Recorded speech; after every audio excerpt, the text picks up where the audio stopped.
यशायाह नबी की पुस्तक 11वां अध्याय और 12वां अध्याय में हम देख पाते हैं कि जो मिलेनियम रेन होगा, मिलेनियम राज होगा, वो कैसा होगा। परमेश्वर का गौरवशाली साम्राज्य जिसे मिलेनियम राज कहा जाता है, कैसा होगा उसका जिक्र किया गया है। यीशु मसीह का 1000 साल का राज जो इस धरती पर होगा, उसका वर्णन इन 2 अध्यायों में हमें देखने को मिलता है। इन दोनों अध्याय में हम मिलेनियम राज से जुड़ी कई प्रश्नों का उत्तर पाते हैं। पिछले संडे हमने देखा कि इस मिलेनियम राज का शासक, रूलर, राजा कहां से आएगा। ईसे के ठूंठ में से आएगा। यीशु मसीह आएगा और वो मिलेनियम राज में राज करेगा, वो शासक होगा। हमने यह भी देखा कि शासक का कैसा स्वभाव होगा। जो शासक राज करेगा, यीशु मसीह जो राज करेगा, उसका स्वभाव कैसा होगा, उसका जिक्र यहां पे किया गया है। आज हम आगे देखेंगे। यशायाह 11वां अध्याय 3 पद के दूसरे हिस्से से 9 पद तक हम और भी कई सारे प्रश्नों के उत्तर पा सकते हैं। 3रा पद उसके दूसरे हिस्से से पद 5 तक उसका शासन कैसा होगा। जो शासक राज करेगा मिलेनियम राज में, उसका शासन कैसा होगा, उसका जिक्र किया गया है। मिलेनियम में राजा का शासन, राजा का राज कैसा होगा, उसका जिक्र यहां पे किया गया है। आइए पढ़ते हैं। अध्याय 11 पद 3, और उसको यहोवा का भय सुगंध सा भाएगा। आगे, वह मुंह देखा न्याय न करेगा और न अपने कानों के सुनने के अनुसार निर्णय करेगा, परंतु वह कंगालों का न्याय धर्म से और पृथ्वी के नम्र लोगों का निर्णय खराई से करेगा। और वो पृथ्वी को अपने वचन के सोंटे से मारेगा और अपने फूंक के झोंके से दूष को मिटा डालेगा। उसकी कटी का फेटा धर्म और उसकी कमर का फेटा सच्चाई होगी। उसका शासन कैसा होगा। वो धर्म और सच्चाई से कंगालों और नम्र लोगों का न्याय करेगा। वो उन्हें उनका हक दिलाएगा, प्रोटेक्शन देगा। मिलेनियम राज में जब यीशु मसीह इस पृथ्वी पर 1000 साल का राज करेगा, उस दौरान परमेश्वर का शासन जो होगा वो धर्म और सच्चाई का होगा। यहां लिखा है, वो मुंह देखा न्याय न करेगा। नॉट बेस्ड ऑन अपीयरेंस, चेहरा देखकर नहीं, कपड़ा देखकर नहीं, दिल डोल देखकर नहीं, बाहरी रूप देखकर नहीं। आज दुनिया में लोग न्याय करते हैं इंसान के बाहरी रूप को देखकर, उसके चेहरे को देखकर, उसके पहनावा को देखकर, उसके बॉडी को देखकर लोग न्याय सुनाते हैं। पर वैसा नहीं होगा। और न अपने कानों के सुनने के अनुसार निर्णय करेगा। वह जो राजा होगा वो लोगों के ओपिनियन के आधार पर निर्णय नहीं करेगा, कानों के सुनने के अनुसार निर्णय नहीं करेगा। किसी ने बता दिया, किसी ने रिपोर्टिंग कर दी कि वो ऐसा व्यक्ति है, उसको आधार मानकर वो निर्णय नहीं लेगा। दूसरों का सुनकर, दूसरों की सलाह पर न्याय नहीं सुनाएगा। वो धर्म और सच्चाई से कंगालों और नम्र लोगों का न्याय करेगा। पद 4 में वो धर्म और सच्चाई से दुष्टों का भी न्याय करेगा। मिलेनियम राज में क्या होगा। कंगाल और नम्र लोगों को न्याय मिलेगा, पर दूसरों को भी न्याय मिलेगा जो घमंडी हैं और दूसरों को नाश करना चाहते हैं। यहां लिखा है, वो पृथ्वी को अपने वचन के सोंटे से मारेगा। पृथ्वी पर के लोग जो परमेश्वर से दूर अपने सांसारिक तरीके से जीवन जी रहे हैं, परमेश्वर के लोगों को परेशान कर रहे हैं, उनको अपने वचन के सोंटे से मारेगा।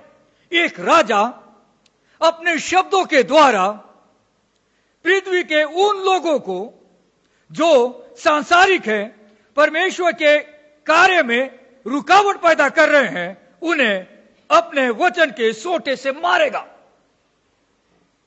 मिलेनियम रेन में, मिलेनियम राज में कई सारे लोग ऐसे होंगे जो परमेश्वर के कार्य में रुकावट पैदा करेंगे। यहां लिखता है, वो पृथ्वी को अपने वचन के सोंटे से मारेगा।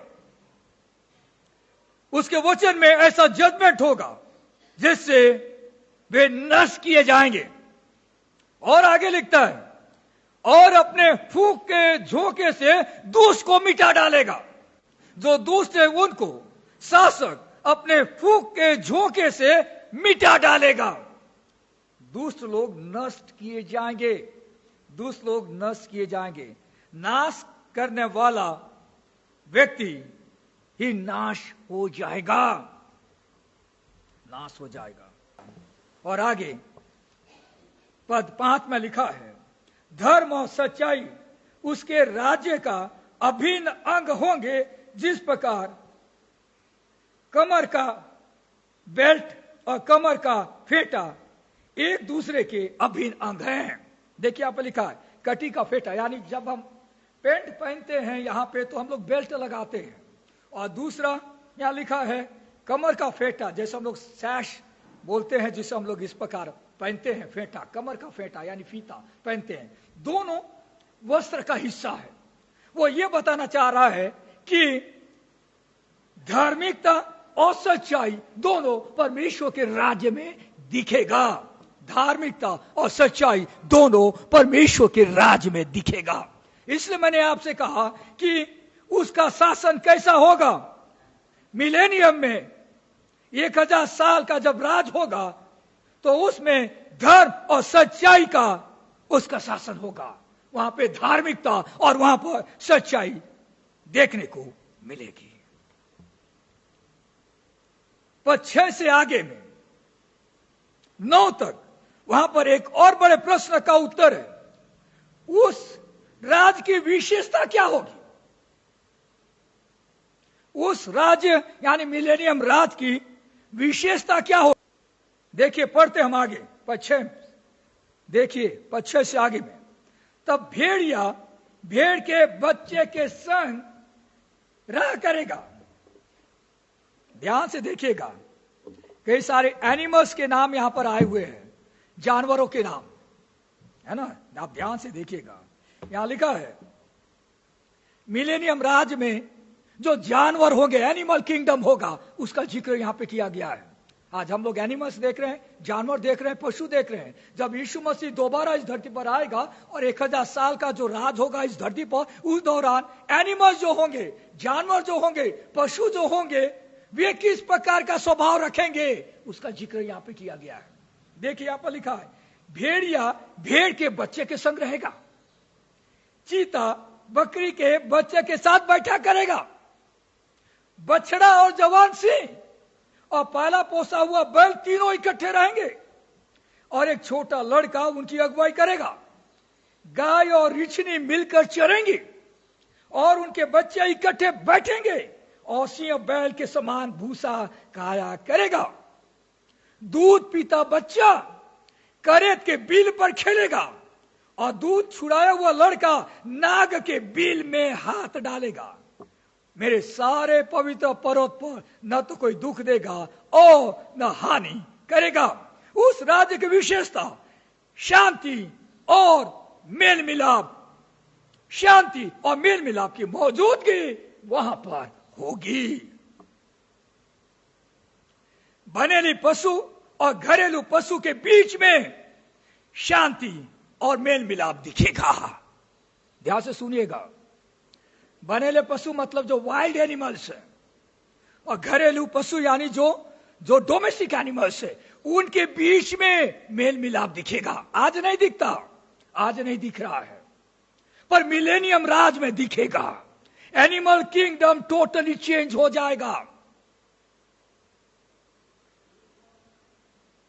यहां पर लिखा है बनेले यानी वाइल्ड एनिमल्स क्या है? भेड़िया। भेड़िया बहुत खतरनाक होता है, पर भेड़िया भेड़ के बच्चे के संग रहेगा। आज भेड़िया और भेड़ का बच्चा दोनों एक साथ कभी नहीं रहते।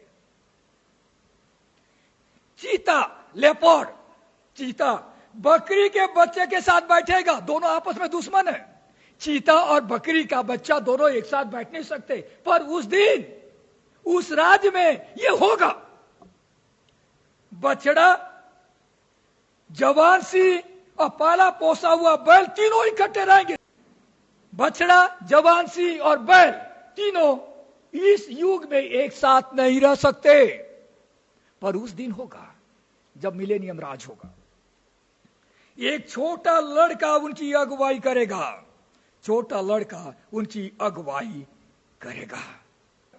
भेड़िया, चीता, जवान सिंह, रिचनी सब बनेले पशु हैं, वाइल्ड एनिमल है।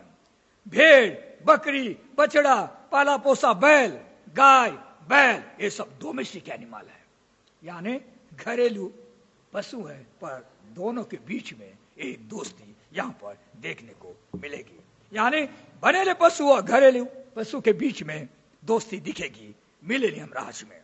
दूसरा, बनेले पशु और मनुष्य के बीच में भी दोस्ती दिखेगी। आज हम सिंह के साथ घूम नहीं सकते, इसलिए जब आप किसी जू में जाते हैं तो सिंह को लोग पिंजरे में बंद करके रखते हैं। क्यों? आज इंसान और सिंह का दोस्ती नहीं हो सकता। जंगली जानवरों से आज इंसान दोस्ती नहीं कर सकता, फ्री होकर उनके साथ बैठ नहीं सकता, पर मिलेनियम राज में ऐसा होगा। मिलेनियम राज में ऐसा होगा। यहां लिखा है दूध पीता बच्चा करेत के बील पर खेलेगा। करेत बहुत विषैला सांप होता है, पर दूध पीने वाला बच्चा और दोनों एक साथ रहेंगे। आज माँ बाप को डर लगता है बच्चे को कहीं सांप न काट दे, पर उस दिन वैसा नहीं होगा।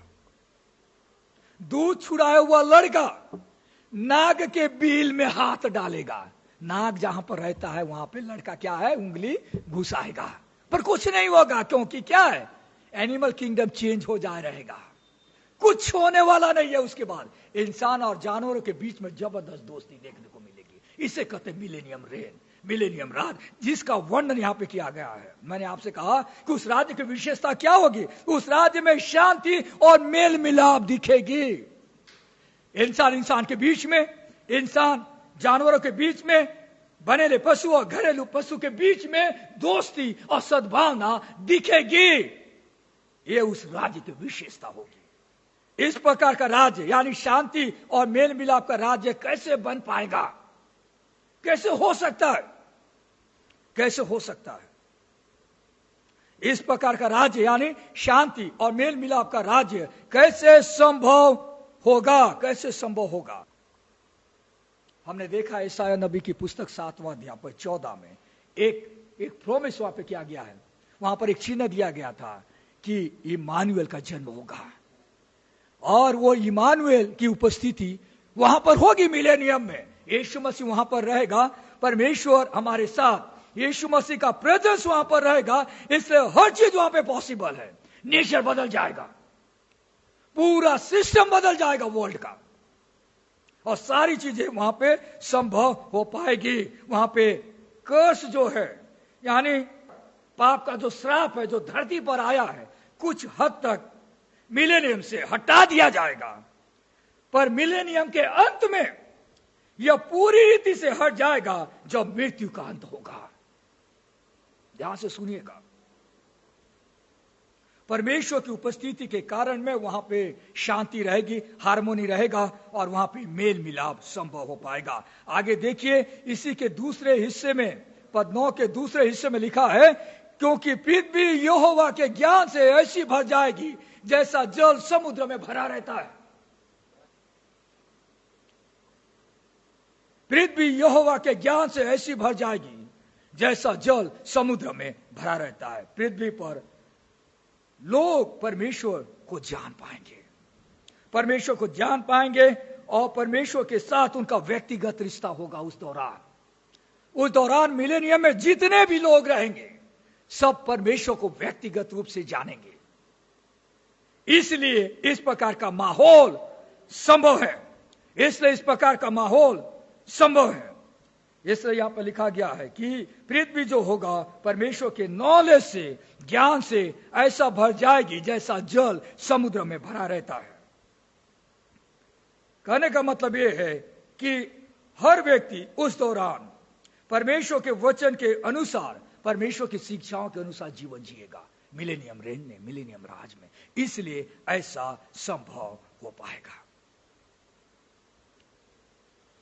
3 प्रश्नों का उत्तर आज हमने देखा। राजा का शासन कैसा होगा? राजा का शासन धर्म और सच्चाई का होगा मिलेनियम राज में। दूसरा, उस राज्य की विशेषता क्या होगी?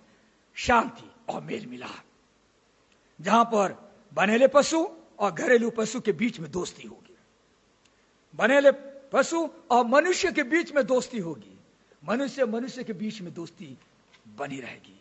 तीसरा, कैसे यह संभव हो सकता है? यह संभव हो सकता है क्योंकि पूरी पृथ्वी परमेश्वर के ज्ञान से भर जाएगी। पृथ्वी पर रहने वाले हर लोग परमेश्वर को जानने लगेंगे, इसलिए ये सारी चीजें संभव है। तो इस वचन के द्वारा आज हम लोग क्या सीख सकते हैं? इस वचन के द्वारा हम लोग क्या सीख सकते हैं? 3 बड़ी बातें आज मैं आपसे शेयर करूंगा। पहली बात, इस पृथ्वी पर कोई भी परिवार, समाज, शासन की तरफ से सच्चा न्याय न मिलने पर दुखी न हो, क्योंकि मिलेनियम में हर व्यक्ति को सच्चा न्याय मिलेगा, दुष्ट लोग नष्ट होंगे। जिस दुनिया में मैं और आप रहते हैं हमें सच्चा न्याय नहीं मिलता, पर मिलेनियम राज में हर व्यक्ति को सच्चा न्याय मिलेगा। चाहे जो भी व्यक्ति हो वहां पर हर व्यक्ति को सच्चा न्याय मिलेगा।